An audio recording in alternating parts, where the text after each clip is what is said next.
প্রবাসীদের জন্য সবচেয়ে বড় দুঃসংবাদ দিল ডক্টর ইউনূস। আপনি সারা জীবন কষ্ট করেন, আপনার জীবনের একটা বড় সময় ধরে আপনি প্রবাসে থাকেন, আপনার পরিবারের সাথে সাথে আপনার দেশকেও আপনি উন্নত করেন।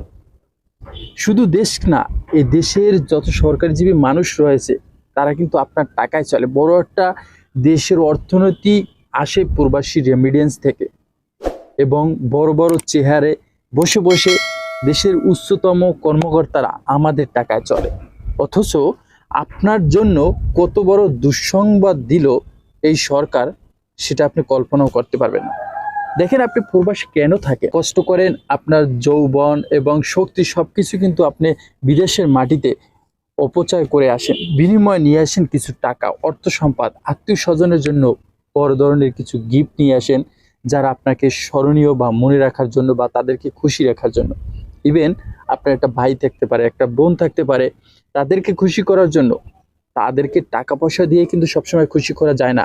তাদেরকে ছোট্ট ছোট্ট গিফট, ছোট্ট ছোট্ট কিছু উপহার দিয়ে তাদেরকে সবচেয়ে বেশি খুশি করা যায়, যেটা আপনি ছোটবেলা থেকে বড় করতেছেন, আপনার টাকায় খাওয়াইতেছেন, আপনার টাকায় পোশাক পরাইতেছেন, আপনার টাকায় লেখাপড়া করাইতেছেন, কিন্তু তারা তো কিন্তু অতটা খুশি না।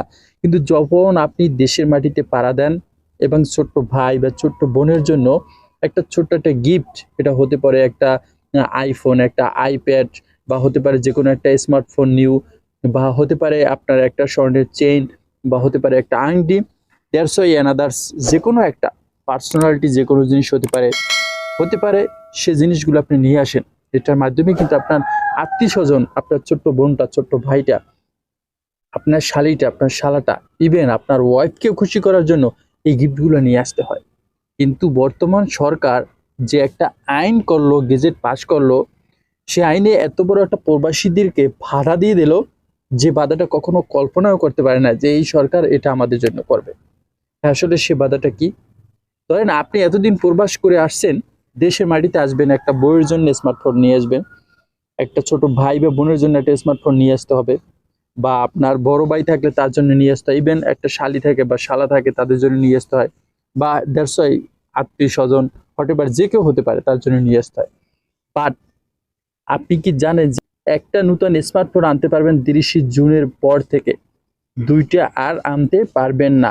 যদি দুইটা আনেন সেটার ব্যাড ট্যাক্স দিয়ে সরকারকে তারপর এয়ারপোর্ট থেকে বের করতে হবে। ভাই, এতদিন কষ্ট করেও যদি দেশে এত টাকা পরিবার পাঠান, এত রেমিডিস পাঠান, দেশের মাটি, দেশের বড় বড় মানুষ আমাদের টাকায় ভালো চলতেছে, দেশ চলতেছে, অথচ আপনি দুইটা মোবাইল আনতে পারবেন না, সেজন্য আপনাকে ব্যাড ট্যাক্স দিতে হবে। তো সারা বছর ইনকাম করে কেন আপনি ব্যাংকে টাকা পাঠাবেন? অনেক প্রবাসীরা কিন্তু যুক্তি ধরতে পারে যে ব্যাংকে কেন টাকা পাঠাবেন, আপনি হুন্ডিতে পাঠান। দেশের উন্নয়ন আপনি চান, আপনার উন্নয়ন তো দেশের মানুষ চায় না, এটা অনেকেরই প্রশ্ন থাকতে পারে। ঠিক আছে, তাও আবার বছরে যদি আপনি দুইবার আসেন যে দুইটা নিয়ে আসবো, বছরে তিনবার আসেন তিনটা নিয়ে আসবো, কিন্তু সম্ভব না। বছরে অনলি একটা নতুন স্মার্টফোন আনতে পারবেন, এবং দুইটা সেকেন্ড হ্যান্ড ফোন আপনি ইউজ করেন, এরকম আনতে পারবেন। এবং স্বর্ণের ক্ষেত্রেও একটা বাধা দিয়ে দিয়েছে, যে আপনি বছরে, আগে ছিল আপনি বছরে 10 বার এলে 10 বার, মানে যতবার আপনি কাম করবেন দেশে আসবেন ততবারই কিন্তু এই গেজেটটা ছিল, দুইটা মোবাইল আনতে পারবেন বা তিনটা মোবাইল আনতে পারবেন, এরকম একটা বাধা ছিল, নিয়ম ছিল। কিন্তু এখন আপনি বছরে একবারই আনতে পারবেন, বছরে যদি দ্বিতীয়বার দেশে এন্ট্রি করেন তাহলে আনতে পারবেন না, মানে আপনাকে দেশে আসতে ওরা নিষেধ করতেছে। এত বড় একটা পরিস্থিতিতে চলে গেছে। এটা আমি মনে করি প্রত্যেকটা রেমিডেন্স বা প্রত্যেকটা প্রবাসীদের জন্য একটা কষ্টকর জিনিস। এত পরিশ্রম করে দেশের জন্য কিছু করে হলেও পরিবারের জন্য কিছু করার থাকে না। যখন পরিবারকে খুশি করতে হয়, কিছু নিয়ে আসতে হয় সঙ্গে করে, তখনই এই সরকার একটা আমাদেরকে বাধা দিয়ে দিয়েছে। তো আশা করি এটা নিয়ে সবার প্রতিবাদ করা দরকার, বা এই গেজেটের প্রতিনিধিত্ব করা দরকার, বা কিছু করা দরকার সরকারের। অবশ্যই ভিডিওটা বেশি লাইক করবেন, শেয়ার করবেন যে যেখান থেকে দেখতেছেন, যাতে ভালো একটা মানুষের কাছে ভিডিওটা পৌঁছে যায়। অনেক মানুষ তো বলে যে আগেই ভালো ছিলাম, এই সরকার কি করলো, প্রবাসীদের জন্য এত কিছু করবে, আসিফ নজরুল এত কিছু করবে, কিন্তু উল্টো আমাদেরই লস করলো।